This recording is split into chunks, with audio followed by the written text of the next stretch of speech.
جتنی دیر چاہیں کچھ اصلاح معاشرے کی بات کریں، ورنہ میں سوچ رہا تھا کہ میں ایک خاص عنوان پر گفتگو کروں۔ دیکھیے مسلک اعلیٰ حضرت کسی شخص کا نام ہے، مسلک اعلیٰ حضرت کسی شخصیت کا نام نہیں ہے، مسلک اعلیٰ حضرت کسی خاندان اور خاندانے کا نام نہیں ہے، مسلک اعلیٰ حضرت کسی شہر اور علاقے کا نام نہیں ہے، مسلک اعلیٰ حضرت 4 سیرتوں اور 4 محبتوں کے مجموعے کا نام ہے۔ رسول اللہ کی سیرت، صحابہ کی سیرت، اہل بیت کی سیرت، اولیاء اللہ کی سیرت، انہی 4 سیرتوں کے مجموعے کا نام مسلک اعلیٰ حضرت ہے۔ جہاں مسلک اعلیٰ حضرت ہوگا وہاں رسول اللہ کی سیرت، بے شک سبحان اللہ۔ اور جب رسول اللہ کی سیرت ہوگی تو وہاں عیسائیت اور یہودیت ہوگی۔ جہاں مسلک اعلیٰ حضرت ہوگا وہاں صحابہ کی سیرت ہوگی، اور جہاں صحابہ کی سیرت ہوگی وہاں رافضیت ہوگی۔ اور مسلک اعلیٰ حضرت اہل بیت کی سیرت کا نام ہے، اور جہاں اہل بیت کی سیرت ہوگی، سادات اور آل رسول کی سیرت ہوگی، اور آل رسول کی سیرت ہوگی، وہاں خارجیت، اور جہاں اولیاء کرام کی سیرت ہوگی وہاں منافقیت اور وہابیت ہوگی۔ بے شک انہی 4 سیرتوں کے مجموعے کا نام مسلک اعلیٰ حضرت ہے، اور انہی 4 سیرتوں کی محبتوں کا نام مسلک اعلیٰ حضرت ہے، جس کو بریلی کی سرزمین سے تعلق رکھنے والی ذات گرامی سیدنا امام احمد رضا فاضل بریلوی رضی اللہ تعالی عنہ نے اپنے فتاوی رضویہ سے لے کر اور اپنے وصیت نامے تک آپ نے بڑی تفصیل کے ساتھ اجمالاً بھی اور تفصیلاً بھی بیان فرمایا۔ ہم مسلک اعلیٰ حضرت کا اسی بھی نعرہ نہیں لگاتے ہیں۔ آئیے میں آپ کو بتاؤں، آپ لوگ بیدار ہیں اس لیے کچھ میرا بھی موڈ جاگ اٹھا ہے، ورنہ تو تقریر ہو گئی اور آپ کا جلسہ بہت کامیاب رہا، اور جس مقصد کے لیے ہمارے اساتذہ اور ہمارے اراکین نے آپ کو بلایا تھا وہ مقصد پورے طور پر حل ہو گیا ہے۔ دیکھیے مسلک اعلیٰ حضرت 4 اصول کی ترجمانی کا ہے۔ جہاں یہ 4 اصول ہوں گے وہی مسلک اعلیٰ حضرت ہوگا، اور جہاں مسلک اعلیٰ حضرت ہوگا وہیں یہ 4 اصول ہوں گے۔ میں غیر مقلدین کو چیلنج کر رہا ہوں، اگر تمہاری ماں نے دودھ پلایا ہے اور تم یہ کہتے ہو کہ صرف قرآن اور حدیث ہمارے لیے کافی ہے، فقہ کی اور قیاس شرعی کی ضرورت نہیں ہے، تو آؤ ہم 10 مسئلہ تم سے پوچھتے ہیں، قرآن اور حدیث کی روشنی میں تم جواب دے کر۔ جب تک کہ فقہ حنفی کا سہارا نہیں لوگے، فقہ شافعی کا سہارا نہیں لوگے، فقہ مالکی کا سہارا نہیں لوگے، فقہ حنبلی کا سہارا نہیں لوگے، اس وقت تک تم بتا ہی نہیں سکتے۔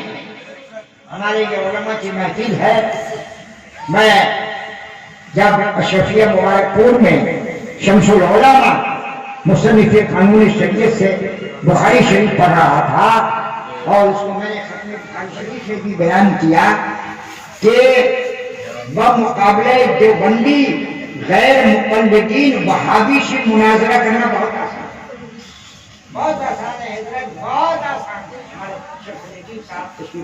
بہت آسان، دیوبندی سے اگر کوئی سوال کریں گے تو وہ فقہ حنفی سے جواب دے دے گا، ملا علی قاری کی کتاب سے اور بھی کتابوں سے، لیکن وہابی سے تو مناظرہ کرنا اتنا آسان ہے، ہماری عوام بھی چاہے تو اس کو فوراً خاموش کر، اتنا آسان ہے کہ جہاں کوئی بات کہے تو فوراً اس کے ہاتھ کو اور اس کے گردن کو پکڑ کے کہیے کہ ہم تمہاری بات نہیں مانیں گے، تم تو اس کے لیے یا تو قرآن کی آیت لاؤ یا حدیث، اور ہزار ادھر ادھر کرے اس کو بھاگنے مت دو، حدیث لاؤ، اس لیے کہ وہ حدیث کا نام لے کے ہمارے اور ہمارے عوام کو ڈراتے ہیں، پریشان کرتے ہیں۔ تو آپ کوئی بھی بات کریں اور اس کا جواب وہ دے تو کہیں نہیں مجھے حدیث دو، اور اس قدر خطرناک یہ جماعت ہے، اور آپ کے اس علاقے میں ایک مولوی کا بہت دورہ ہوتا ہے، وہ تو کھلے عام کہتا ہے کہ ایک بت وہ ہے جو لیٹا ہوا ہے اور ایک بت وہ ہے جو لیٹا ہوا ہے. بتائیے کس قدر ہمارے ایمان و عقیدے کے اوپر وہ مولوی حملہ کر رہا ہے. میں اس کا دام نہیں دوں گا. ایک بت وہ ہے جو لیٹا ہوا ہے, اس کی پوجا ہو رہی ہے, اور دوسرا بت وہ ہے جو کھڑا ہے, لوگ اس کی پوجا کر رہے ہیں. وہ بت لیٹا ہوا ہے اس کو بریلوی لوگ پوجا کر رہے ہیں جو درگاہوں اور مزاروں میں بزرگان دین لیتے ہیں, اور جو بت کھڑا ہے اس کو مشرکین اور ہنود اور غیر مسلم پوجا کر رہے ہیں جو مورتی کی شکل ہے. وہ ایسا کرتے ہیں. محترم بھائیوں, آپ کو معلوم نہیں ہے کہ یہی اسرائیل کے ایجنٹ اور یہی موساد کی اولاد, ان کا سب سے بڑا مفتی نے یہ فتویٰ دیا کہ گنبد خضرا سب سے بڑا بتخانہ ہے. معاذ اللہ سرمال معاذ اللہ.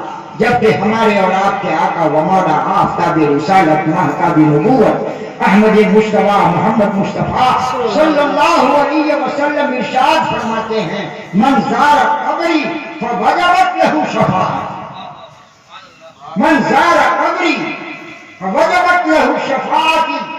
جس شخص نے میری قبر کی زیارت کی تو اس شخص کے لیے میری شفاعت واجب ہو گئی. اور وہ خبیث یہ کہتا ہے کہ یہ سب سے بڑا بتخانہ ہے, اور اس نے تحریک چلائی کہ گنبد خضرا کو وہاں سے ہٹا کر کسی دوسرے جنگل چٹیر میدان میں پہنچا دیا جائے. لیکن پورے ہندوستان کے مسلمانوں کے احتجاج کے خوف سے وہ اپنی اس حرکت سے باز آیا. لیکن ان کا عقیدہ اور ایمان یہی ہے, اور یہ سب کوئی نہیں ہے, یہ سب یہودیوں کے ایجنٹ ہیں. ماں اشرفیہ مبارک پور ایک رسالہ ہے, اس رسالے میں ایک ازہری کا مضمون ہے. میں اس مضمون کو پڑھ کر دنگ رہ گیا اور سوچنے پر مجبور ہو گیا کہ یہ کیا ہو رہا ہے. انہوں نے بہت سارے شواہد اور دلائل اور قرائن سے یہ ثابت کیا کہ اس وقت جو اہل عرب ہیں, توجہ چاہیے, جو اہل عرب ہیں جس کے سردار سعودی حکومت ہے, یہ صرف یہودی نواز نہیں ہے بلکہ دلائل اور قرائن کی روشنی میں یہ مکمل یہودی ہے. اور یہودیوں سے ہمارا آج کا اختلاف نہیں ہے. ہمارے اور آپ کے آقا و مولا آفتاب رسالت مہتاب نبوت احمد مصطفیٰ محمد مصطفیٰ صلی اللہ علیہ وسلم کے زمانے سے, اور ان یہودیوں نے انفرادی طور پر ہو یا اجتماعی طور پر ہو ہمارے آقا کو اور مسلمانوں کو زبردست,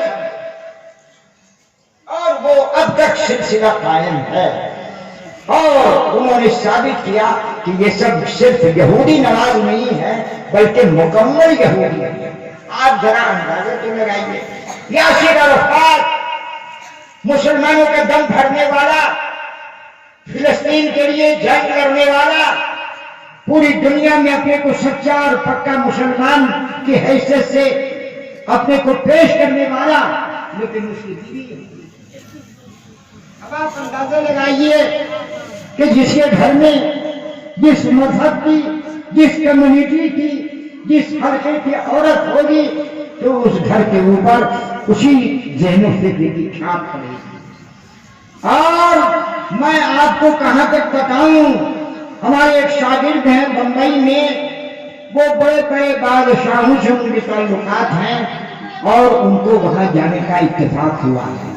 یہ عرب کے جزیروں میں ان بادشاہوں کے اور ان شیخوں کے ایسے محل ہیں کہ آپ تصور نہیں کر سکتے, اور وہاں جانے کے لیے ان کے پاس ایسے جہاز اور ایسے ہیلی کاپٹر ہے کہ اس کا دستہ جو پکڑنے کا ہوتا ہے وہ ہیرا آ جائے.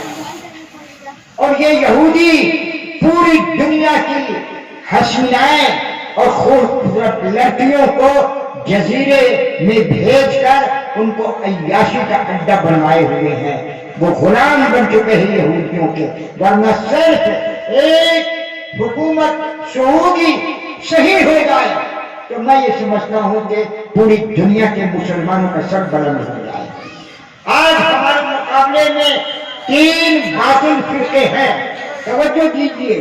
میں اپنے نوجوان دوستوں سے اور نوجوان بچوں کی توجہ اس پر مبذول کرانا چاہتا ہوں، اور ہمارے بڑے بزرگ بھی ہماری گفتگو سنیں۔ 3 باطل فرقے، 3 باطل طاقتیں، 3 باطل جماعت پوری دنیا میں بڑی تیزی کے ساتھ پھیل رہی ہے۔ آپ یہ مت سمجھیے کہ یہاں کلیا چک میں کچھ نہیں ہے، آپ شہروں میں جائزہ لیجیے، دوسرے ملکوں میں جا کے جائزہ لیجیے۔ 3 باطل فرقے بڑی تیزی کے ساتھ بڑھ رہے ہیں۔ ایک شیعہ اور وہ حب اہل بیت کے راستے سے اپنی تبلیغ کر رہے ہیں، اور شیعوں کی سرپرستی کون کر رہا ہے؟ ایران مل کر۔ جتنا پیسہ چاہیے تم لے جاؤ، لیکن شیعت کی تبلیغ کرو اور پوری دنیا میں سنیوں کو شیعہ بناؤ۔ اور دوسرا باطل فرقہ آپ جانتے ہی کون سا ہے؟ یہ غیر مقلد جو اپنے کو سنتی ہے۔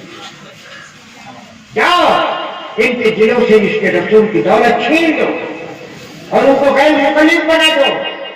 جہاں ادارہ نہیں ہے وہ ادارہ بنا دو، جہاں مسجد پرانی ہو گئی ہے توڑ کے کروڑوں کی مسجد بنا دو، اور نماز روزے کے نام پر ان کا عقیدہ اور اس کے رسول اور محبت رسول چھین دو۔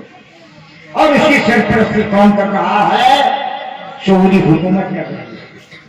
اور تیسرا باطل فرقہ قادیانی اس قدر تیزی سے یورپ میں بڑھ رہا ہے کہ آپ سوچ نہیں سکتے ہیں، اور وہی اپنے کو سچا پکا مسلمان کے حیثیت سے لوگوں کے سامنے پیش کر رہے ہیں، اور انہوں نے اپنا پیغمبر احمد قادیانی کو بنا رکھا ہے، اور دنیا میں انہوں نے قادیانی میں جنت بنا رکھی ہے۔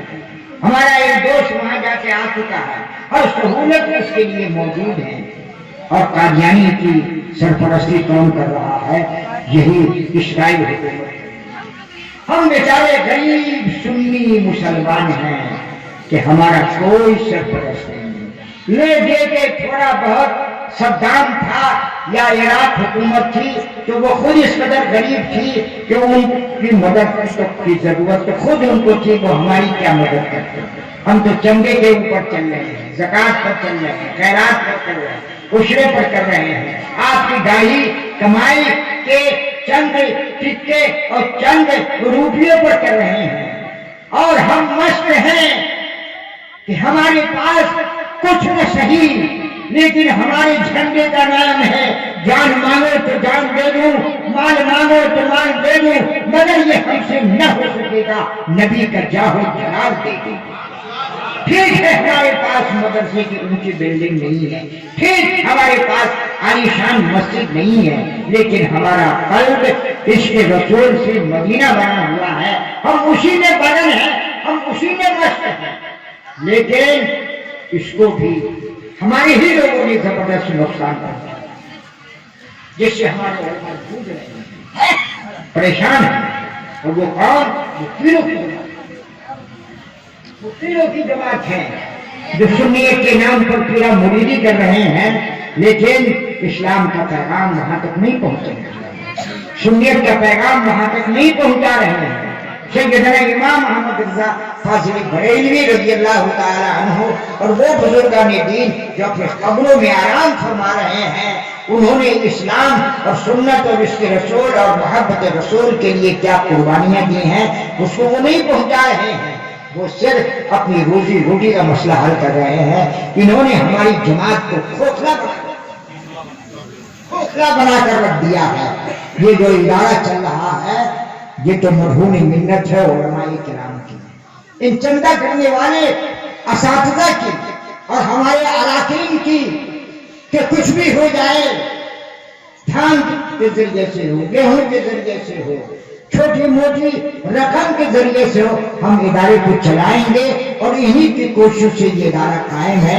تو اس وقت ہم خارجی بھی اور داخلی بھی بڑے مہلک مسائل سے جوجھ رہے ہیں، اور یہ سب قیامت کی نشانی ہے۔ میرے محترم بھائیوں، میں یہاں آ کر بے پناہ خوش ہوا، میرا دل باغ باغ ہو گیا کہ آپ لوگوں نے اس سنناک سرزمین پر جامعہ قادریہ مذہب و علوم بنایا اور اس کو شان اور بان کے ساتھ چلا رہے ہیں. اور یہ علماء کرام کی ٹیم اور یہ علماء کرام کی جماعت جن کے سر پر دستار فضیلت لپیٹی جائے گی، آج اس ادارے کی کمائی اور رزلٹ کی حیثیت سے آپ کے سامنے موجود ہے.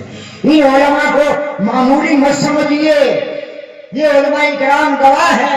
حدیثوں میں آیا ہے کہ جس خاندان میں ایک عالم ہوگا وہ اپنے خاندان کے ساتھ پشت کی مغفرت کرے. جس خاندان میں ایک حافظ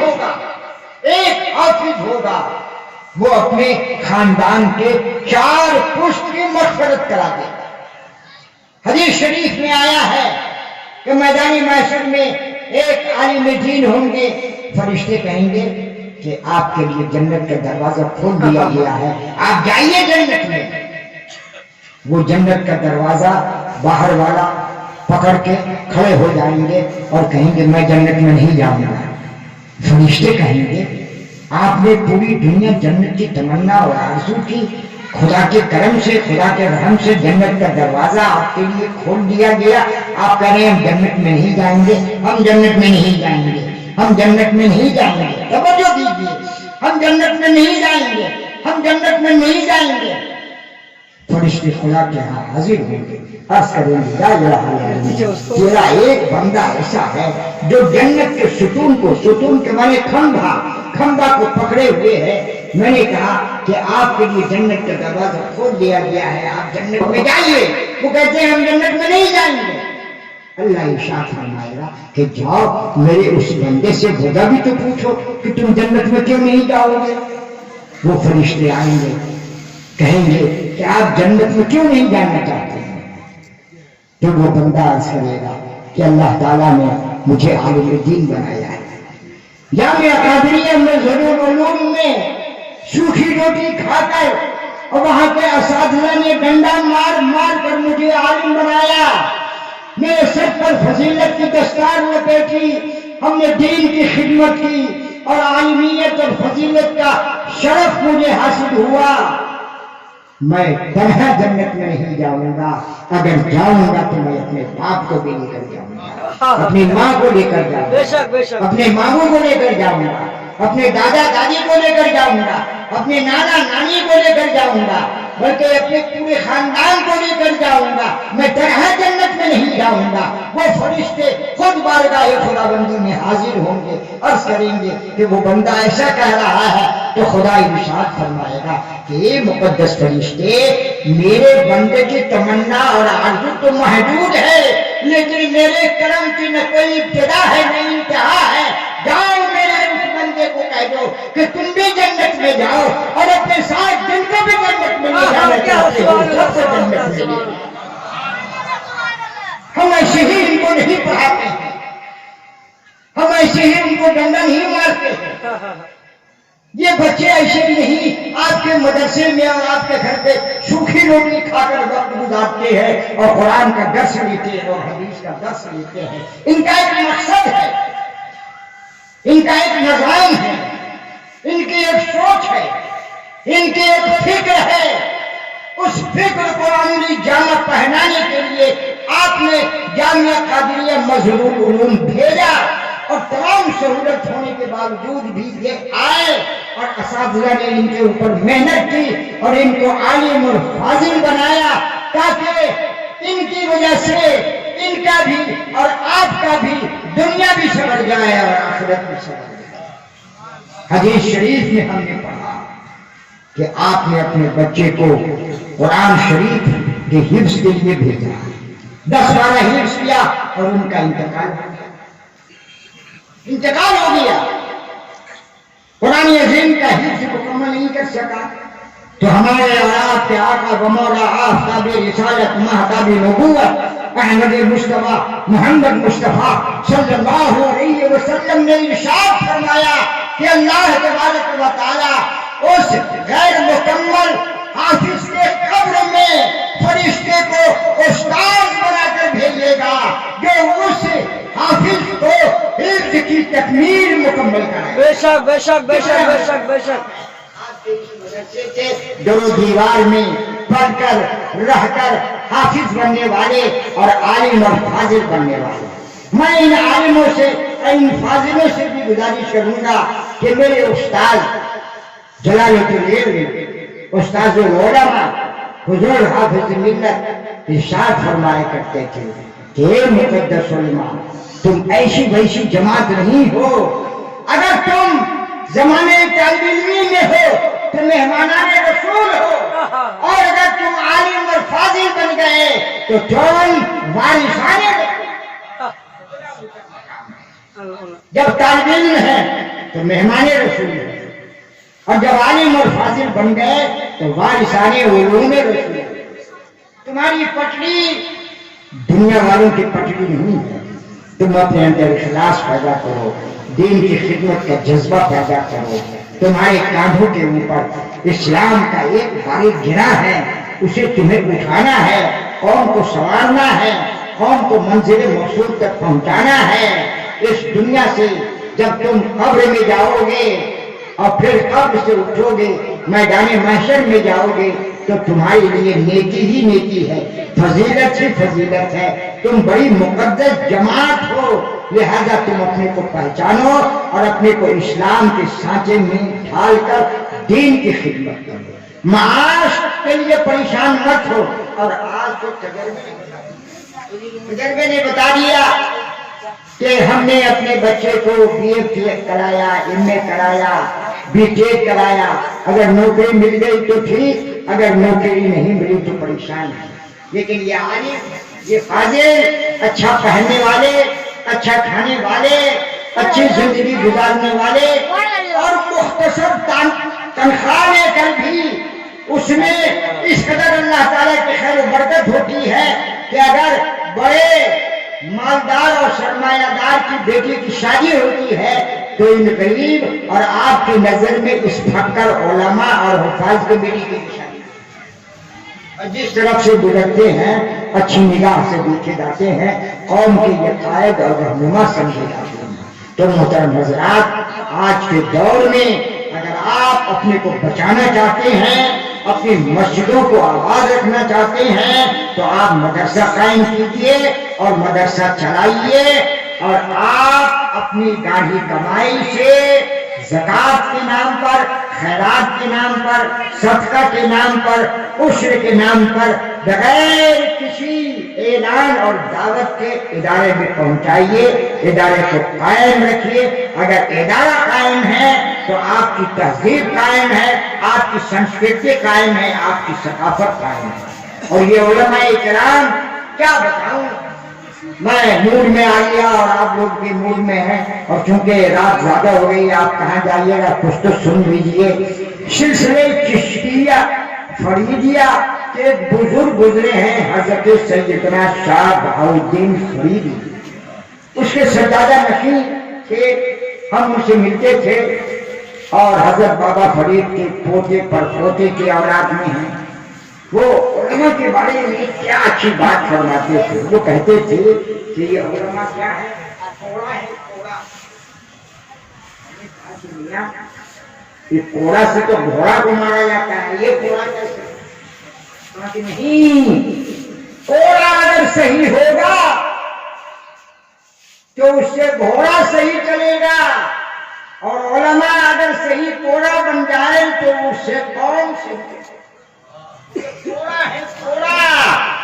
اگر یہ علماء نہ ہو، کون آپ سے کہے گا کہ نماز پڑھیے؟ کون آپ سے کہے گا کہ خدا سے ڈریے؟ کون آپ سے کہے گا کہ رسول اللہ صلی اللہ علیہ وسلم سے محبت کیجیے؟ کون آپ سے کہے گا کہ قبر میں آپ سے سوال جواب ہوگا؟ کون آپ سے کہے گا کہ جنت کے ملنے کا یہ طریقہ ہے، جہنم سے بچنے کا یہ راستہ ہے؟ کون آپ سے کہے گا کہ اپنے بچوں کو دین کی تعلیم دیجیے؟ کون آپ سے کہے گا کہ جلسہ کیجیے اور باہر سے علماء کو بلا کر قرآن اور حدیث کی روشنی میں خطاب سنیے؟ کون کہے گا؟ یہ تو احسان ہے ان مقدس علماء کہ اس گئے گزرے دور میں بھی علماء اگر اچھا پہن لے تو قوم سمجھتی ہے کہ بڑے مزے آ رہے ہیں. اچھا گھر بنا لے تو قوم کہتی ہے کہ مزے آ رہے ہیں. اچھا کھانا کھا لیں تو قوم کہتی ہے کون مزے اڑا رہے ہیں، لیکن میرے بھائیو ان علماء کا قوم کے اوپر، ملت کے اوپر، جماعت کے اوپر، سماج کے اوپر، معاشرے کے اوپر احسان عظیم ہیں کہ وہ آپ کی اصلاح کی فکر بھی کرتی ہے اور آپ کی اصلاح کے لیے تگ و دو میں لگے رہتے ہیں۔ یہ احسان ہے اور یہ فیضان ہے جامعہ قادریہ مظہر العلوم کا اور بھی سننے کا۔ بس ہماری گزارش یہ ہے کہ آپ سچا پکا مسلمان بنیے اور سنی صحیح العقیدہ مسلمان بنیے، امام اہل سنت سیدنا اعلیٰ حضرت فاضل بریلوی کا چاہنے والا بنیے اور ان کے مسلک کا جھنڈا اٹھا کر اس مسلک کا والنٹیئر بنیے۔ اسی میں یہاں کی کامیابی ہے اور قبر کی کامیابی ہے اور آخرت کی کامیابی ہے۔ انہی باتوں کے ساتھ ہم اپنی گفتگو تمام کرتے ہیں اور اب شیڈول کے مطابق آپ کے ادارے سے فارغ ہونے والے ان مقدس علماء اور ان مقدس حفاظ اور ان مقدس قضاء کے سر پر دستار فضیلت میں پیٹی جائے گی۔ اب جو آگے کا پروگرام ہے ہمارے علماء اور ہمارے شیخ الحدیث اور ناظم اسرار آپ کے سامنے رکھیں گے۔ وما علینا الا البلاغ وآخر دعوانا ان الحمد للہ رب العالمین۔